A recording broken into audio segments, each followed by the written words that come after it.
بسم اللہ الرحمن الرحیم۔ السلام علیکم ناظرین، پروگرام ہے انسائٹ اور میں ہوں آپ کا میزبان سلیم بخاری۔ ناظرین، ہماری کوشش یہ ہوتی ہے کہ اس پروگرام کی وساطت سے ہم ایسے موضوعات کو چھیڑیں اور ان پر گفتگو کریں جس کا پاکستان کی بقا اور پاکستان کی سالمیت سے تعلق ہے۔ حال ہی میں ہم نے ایک پروگرام کیا کالا باغ ڈیم کے حوالے سے، جسے آپ نے بھی سنا، اور اس قدر خطوط، ای میلز اور ٹیلی فون کالز ہمیں آئیں کہ مجبوراً ہمیں اسے پھر ایک بار ریپیٹ کرنا پڑا۔ آج بھی ہم ایک ایسے ہی موضوع کی طرف آ رہے ہیں جس کا تعلق یقیناً پاکستان کی بقا سے ہے۔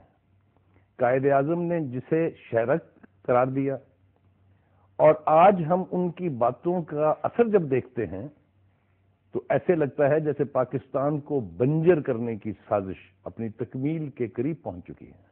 میری مراد بھارت کی طرف سے آبی دہشت گردی سے ہے۔ آج ہم نے اپنے اسٹوڈیوز میں ایک ایسی شخصیت کو دعوت دی ہے جن کی پوری جد کا ایک ہسٹری ہے کشمیر کی سیاست میں۔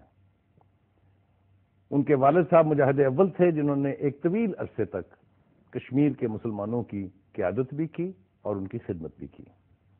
میری مراد ہے سردار عتیق احمد خان صاحب سے، جو کشمیر کے 2 مرتبہ وزیر اعظم رہ چکے ہیں اور مسلم کانفرنس کے صدر، ان کے والد بھی صدر رہے اور یہ خود بھی صدر ہیں۔ اور میں یہ بات بتاتا چلوں ناظرین آپ کو کہ کشمیر میں مسلم کانفرنس کا صدر ہونا زیادہ اہم ہے بنسبت وزیر اعظم ہونے کے۔ تو آج ہم گفتگو کریں گے اسی موضوع سے، تو پلٹتے ہیں سردار عتیق صاحب کی طرف۔ السلام علیکم۔ السلام علیکم بھائی۔ سردار صاحب، بہت شدید خواہش بھی تھی ہماری، اور ہمارے ناظرین نے مطالبہ بھی کیا کہ کشمیر کے حوالے سے ایک پروگرام کرنا چاہیے جس میں نہ صرف کشمیر کی اندرونی سیاست پر بات ہو، بلکہ مسئلہ کشمیر جو سیکورٹی کونسل کی 2 قراردادوں کے باوجود پچھلے 60 سال سے زیادہ عرصے سے پینڈنگ چلا آ رہا ہے، جس پر بھارت کی حرکتیں اور اس کی رد عمل اور اس کا طریقہ کار تو ہماری سمجھ میں آتا ہے، اس لیے کہ وہ ہمارا دشمن ہے، لیکن پاکستان کے اندر بھی اس کے خلاف سازشوں میں لوگ شریک ہیں۔ آج دور وہ ہے کہ جب ہم بھارتی آبی دہشت گردی کے شکار ہیں تو ہماری حکومت بھارت کو پسندیدہ ترین ملک کا درجہ دینے پر نہ صرف مضر ہے بلکہ تقریباً دے چکی ہے۔ آپ سے میں ابتدا کروں گا اس سوال سے کہ آج کشمیر کا مسئلہ اور پاکستان کی کشمیر پالیسی سے آپ مطمئن ہیں ایز اے کشمیری؟ بھاری صاحب بہت شکریہ، آپ نے شروع میں ہی مختصر لیکن جامع بات کہہ دی۔ قائد اعظم کی کشمیر پالیسی کا ذکر کر دیا کہ انہوں نے کشمیر کو پاکستان کی شارک کہا، لائف لائن کہا، اور یوں کہہ دیا کہ گویا کہ پاکستان کی سلامتی اور بقا کا دار و مدار کشمیر کے اوپر ہے۔ بالکل درست۔ تو میں شکر گزار ہوں، ایک اہم موضوع کی طرف آپ نے توجہ دلائی۔ جہاں تک مسئلہ کشمیر کا تعلق ہے، مسئلہ کشمیر کے حوالے سے میں اتنی بات کہنا چاہتا ہوں کہ اگر بھارت اور انگریز کی ملی بھگت نہ ہوتی اور گرداسپور کا ضلع جو مسلم آبادی کا ضلع ہے ہندوستان کو نہ دیا جاتا اور پٹھان کوٹ سے ایکسیس نہ دی جاتی، ٹھیک، تو آپ کشمیر کی جغرافی پر غور کریں، بالکل مختلف ہوتا۔ پاکستان کے ساتھ سرحدیں ملتی ہیں، روس کے ساتھ ملتی ہیں واخ خان اور کابل کے ذریعے، ٹھیک، لیکن چین کے ساتھ ملتی ہے، لیکن ہندوستان کے ساتھ کوئی تعلق کشمیر کا نہیں ہے۔ درست۔ وہاں سے لے کر اگر آپ آگے چلیں، پھر آپ کشمیر پالیسی تک آ جائیں، تو مجھے یہ کہتے ہوئے کوئی زیادہ خوشی نہیں ہوگی کہ آج پاکستان کے اندر کوئی قومی کشمیر پالیسی موجود نہیں ہے۔ قومی کشمیر پالیسی کا مطلب یہ ہے کہ ایک ایسا ڈاکومنٹ ہونا چاہیے جس پر حکومت اور اپوزیشن صوبائی اور قومی ایک ساتھ عمل درآمد کریں۔ ہمارے تھنک ٹینکس ہیں، ہماری دفاعی قوتیں ہیں، سب کا ان پٹ لے کر اسٹیک ہولڈر جو ہیں، کشمیری جو ایکچوئل سفررز ہیں جنہوں نے 6 لاکھ قربانیاں دی ہیں، دنیا کی ہائیسٹ ملٹری کانسنٹریشن کشمیر کے اندر ہے، بھارت کے پاس 14 لاکھ فوج ہے جس میں سے 8 لاکھ کشمیر کے اندر ہے، اور میں بلیم نہیں کر رہا، میں نیو یارک ٹائمز کے ایڈیٹوریل کو ریفر کر رہا ہوں، ان ساری دنیا کو یہ سب معلوم ہے، ساری دنیا کو۔ تو میں اسے کہہ رہا ہوں کہ آج پاکستان کے اندر ایک قومی کشمیر پالیسی کی ضرورت ہے۔ صاحب میں پھر قطع کلامی کر رہا ہوں آپ کی، کیا یہی قسم پرسی کا عالم پہلے بھی رہا ہے یا پہلے کی حکومتوں کی کوئی کشمیر پالیسی ہوتی تھی؟ تھوڑا سا فرق ہے جی، تھوڑا سا فرق یہ ہے کہ مثلاً جب پاکستان مضبوط ہو، معاشی طور پر مستحکم ہو، سیاسی طور پر مستحکم ہو، دفاعی اعتبار سے مستحکم ہو، کوئی دوسرا محاذ آپ کے لیے نہ کھلا ہو، ایک ہی محاذ پر ہندوستان کے ساتھ آپ کنسنٹریٹ کرتے ہوں، آپ کے دنیا کے ساتھ تعلقات زیادہ ہوں، دنیا میں آپ کی مخالفت کم ہو رہی ہو، تو اس وقت پاکستان کی بات میں اور طرح کا وزن ہے۔ ٹھیک، جس وقت آپ چاروں طرف سے گھیرے میں ہوں، ایسٹرن اور ویسٹرن دونوں بارڈرز ایکٹیو ہوں، OIC کے اندر آپ کے تعلقات کی نوعیت ماضی کے مقابلے میں وہ نہ ہو، آسیان میں وہ نہ ہو، افریقن یونٹی میں وہ نہ ہو، یورپین یونین میں وہ نہ ہو، امریکہ کے ساتھ تعلقات کی نوعیت وہ ماضی کی طرح کی نہ ہو، تو اس وقت ان کو پھر اس کانٹیکس میں دیکھا جانا چاہیے۔ پاکستان جتنا مستحکم ہوگا، مضبوط ہوگا، کشمیری اتنی آسانی کے ساتھ اپنے مقاصد حاصل کرنے کے لیے اپنی جد و جہد کو آسانی سے آگے بڑھا سکیں گے۔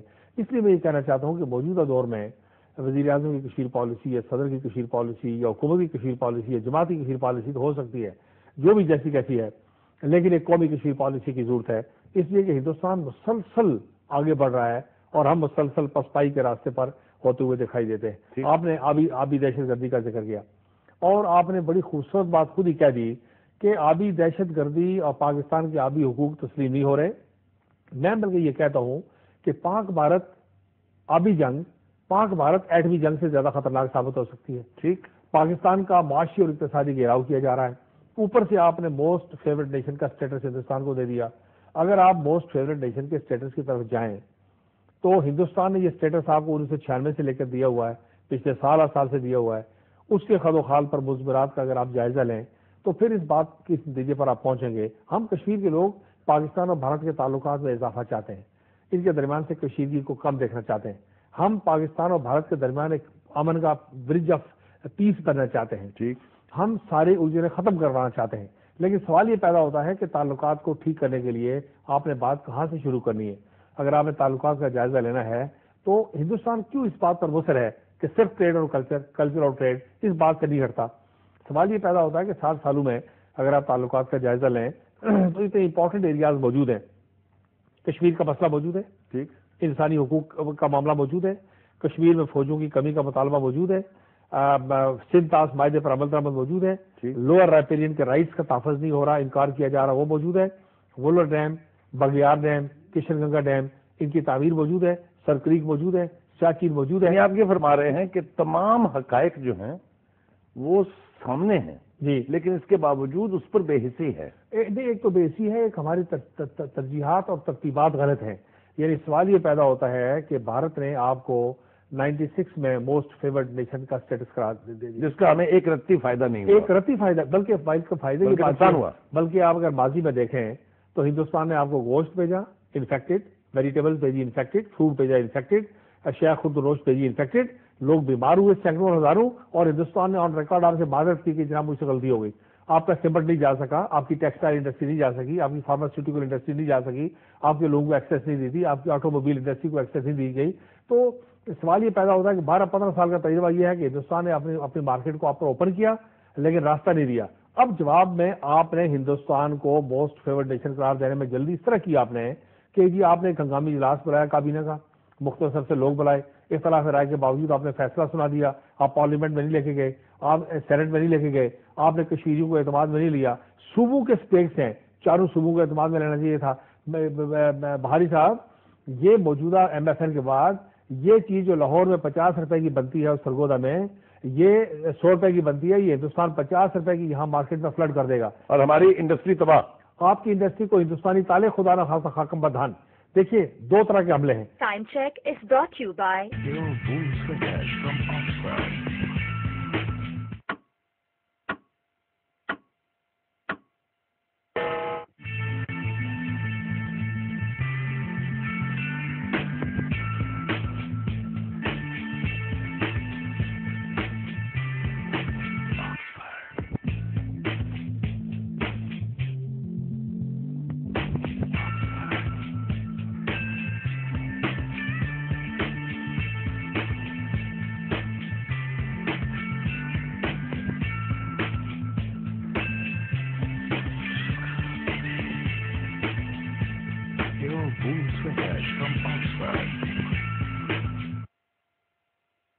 درمیان ایک معاشی گھیرا تنگ کرنا چاہتا ہے اور آپ کی زمینوں کو بنجر اور بے آب ہو گیا صحرا میں تبدیل کرنا چاہتا ہے۔ ٹھیک، ضرورت کے وقت آپ کا پانی روکنا چاہتا ہے، زائد سے ضرورت پانی چھوڑ کر سندھ اور پنجاب میں سیلاب میں ساری بستی کو ڈبونا چاہتا ہے، اور اس کے بعد اوپر سے رہ یہ گیا تھا کہ آپ کی فیکٹری اور انڈسٹری ہے، جس دن پاکستان کے اندر یہ انڈسٹری بند ہوگی تو 5000 مزدور جو ہے بیکار ہوگا ایک انڈسٹری سے، اور اس کے 25,000 گھر والے بیکار ہوئے، لا اینڈ آرڈر کا مسئلہ پیدا ہوگا، اور پھر اس کے بعد یہ چیز ہندوستان کی مرضی ہے کہ 50 روپے میں بیچے یا 100 روپے میں بیچے. اس کو یہ بھی بات کھٹکتی ہے کہ وہ WTO کے تحت اس نے ایسا نیا تانا بانا بنا ہوا ہے کہ وہ پاکستان کے اندر چینی مصنوعات سے بھی خوفزدہ ہے. وہ پاکستان کو فاضل ہندوستان کے ناکارہ اور فاضل مال کی منڈی بنانا چاہتا ہے. وہ آپ کے ساتھ ٹریڈ بھی چاہتا ہے